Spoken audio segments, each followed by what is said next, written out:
Working on a story about your receiving core, particularly Surratt and Cooper, and just what has made them elite receivers. Just like to get your thoughts from the head coach's chair. Why are they so good? And what is the best trait for each one of them, if it's similar or different? Yeah, well, Surratt and Cooper have both been starters for 2 years. Now, when you look at the core, you got to include E.J. Williams and Charlie Becker in that group as well, who have made a lot of big plays for us this season. Becker, particularly, the last 4 games. But Surratt is a guy that just loves football. He's a football guy. He's got great hands. He's really good at contested catches. He's an extremely intelligent football player. He's got good size, and he made a lot of big plays for us. Started out at the Division One AA or FCS level, and then joined us at JMU, and then came with us to Indiana. Omar Cooper, is from Indianapolis. Was on the team in 23 and played a role in 23 the year before I came, and made big plays for us in 24 and has elevated his game in 25. And he's an explosive guy.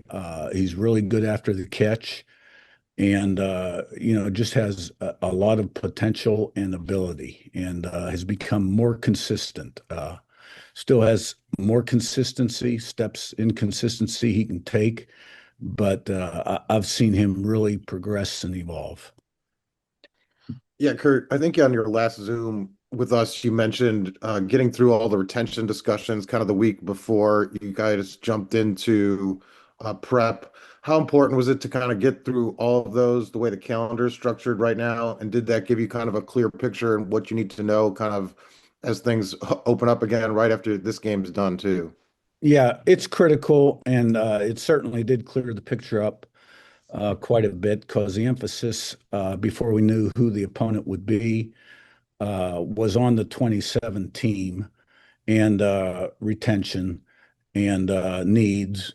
And we got a few practices in as well to stay sharp, and got refreshed and got in the weight room. But we're probably 95% through, what I would call the key guys, sort of the guys everybody knows. And we're almost home, in that front. Hey, coach, you spent several seasons in Tuscaloosa before becoming a head coach. I'm wondering what your memories are of your time with Alabama and what the program means to you. Yeah, we had a great experience at Alabama. It was a real important part of my journey. Learned a lot from Coach Saban in terms of organization, standards, stock and complacency. I wouldn't be where I am today without my time under Nick. My family really enjoyed Tuscaloosa. We had great years there. Of course, we took over a team. We were 7-6 our first year, and 12-0 the next year in regular season. Fell short in the SEC game to Tebow and Florida and Urban, and then had a rematch the next year and beat them, and won the national championship out at the Rose Bowl. So we had 4 really good years there, and then began another part of our life. Our next question comes from Jordan Mendoza. Hey, Coach, Jordan Mendoza with USA Today Sports. I know last season there was a lot of talk about the layoff for the teams that get the first round bye. I'm curious for you, have you enjoyed kind of just having that kind of more time to kind of prepare and get the team healthy, or would you have preferred to maybe get this game played a little sooner than when you guys play the Big Ten title game? Well, it is what it is, so you make the most of it. And the way we approached it until we knew the opponent, we treated it like 2 bye weeks. And now we have almost 2 weeks to prepare for the opponent. So, would I prefer to play earlier? Yeah, I probably would, to be quite honest with you. But that's not the case. So, we're excited about playing. We're off to a good start, and it'll be a tremendous challenge. Okay, I think Zach's question's down. Our next question will come from Zach Browning. Hey, Coach. Obviously, last time you talked to us, you got brought up the fact that Stephen Daly out for likely the rest of the season. What does the process look like for trying to find the next avenue to replace that production, and kind of what does that process look like over the next couple of weeks? Yeah, well, Brian Haynes does a great job coordinating our defense. We have a lot of confidence in our players, and we'll find the best solution, and that gives us the best chance to be successful.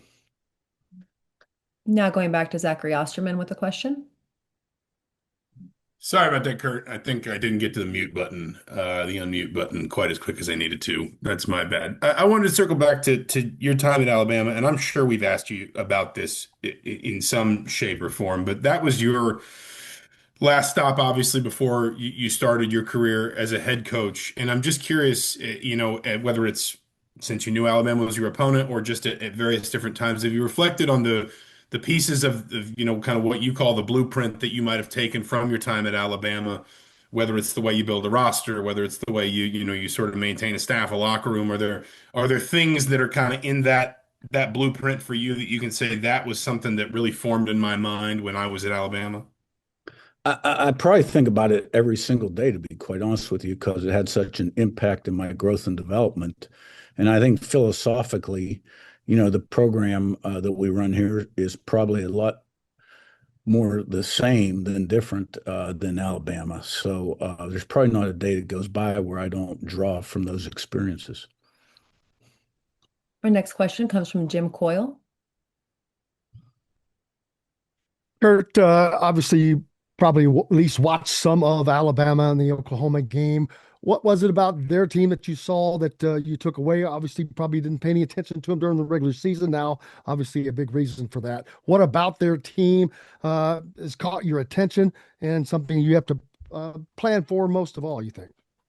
Well, I actually did get to watch some of them early in the year because we had a couple bye weeks, and I'm a film junkie, and I've always enjoyed studying Coach DeBoer's offenses from the time he was at Washington. So, I got to watch their first Georgia game and some of their other things. They do a lot of really great stuff. In terms of the Oklahoma game, that was a tremendous comeback on the road in a hostile environment. To come back from 17 points down and come out with a win. And I think it tells you a lot about the character of their football team. They got a lot of great players. They're extremely well coached. And so, they're a really good team. It'll be a tremendous challenge. Our next question comes from Daniel Flick. Yeah, with Haynes and Mike, just what kind of went into locking them up in this time period, and just how did you kind of approach them, and how did their whole process unfold there? Well, yeah, both those guys have been with me a long time. They both do a great job.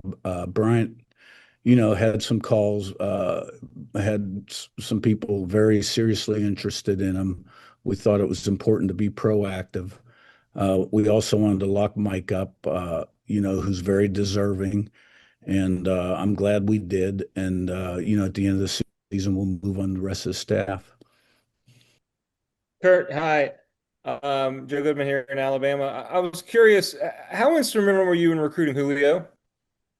I think I played a role, but, I think the most important guy when I was there in terms of the recruiting process was Coach Saban, who's a tremendous recruiter. Lance Thompson was the lead recruiter, who was a great recruiter as well. Major Applewhite was involved also because he was the offensive coordinator, and not myself because I was a position coach. So, it was a team effort, but if I had to rank the importance, it would have been Coach Saban and Lance Thompson. What did you take away from, what did, I guess, Nick say to you, or what was the conversation like when you told him you were going to go to IUP? He had some questions about whether that would be a very good move for me. I was just ready to kind of run my own show. I'd been an assistant coach. I was hitting 50. And really, I started my full-time coaching career at age 23 at Rice University when they were in the Southwest Conference. So I'd been doing it 28 years. And I was just ready for something different. And I respected his opinion, but, I decided to make the move. I can't say there weren't many mornings early on where I wondered what I did because it was such a tremendous radical change. But at the end of the day, it prepared me for where I am today. Thanks, man. Good luck. Thank you. Yeah, hey, Curt, I'm working on a story on Riley Noakowski. Just can you talk about his development both as a runner, a blocker, and a receiver? Yeah, well, the first thing I'd tell you about him is he's a great person. Uh, he's a great worker. He's always up. He's intelligent. He's one of the team leaders, without a doubt. Um, he's very consistent day in, day out. You know what you're getting. He's a better athlete than a lot of people realize. You know, he went to Wisconsin as a walk-on fullback, was a wrestler in high school as well. And when they made a coaching change and quit using the fullback, you know, they moved him to tight end. And you know, he's made some really big plays for us in the pass game, in terms of taking short routes and extending those, breaking tackles and making them big explosive plays. Obviously, he made a real nice down the field catch against Penn State in the 2-minute drive. And you know, he gives it everything he's got. And you know, he's not your prototypical 6'6", 260-pound tight end, but darn, I'm sure glad we got him.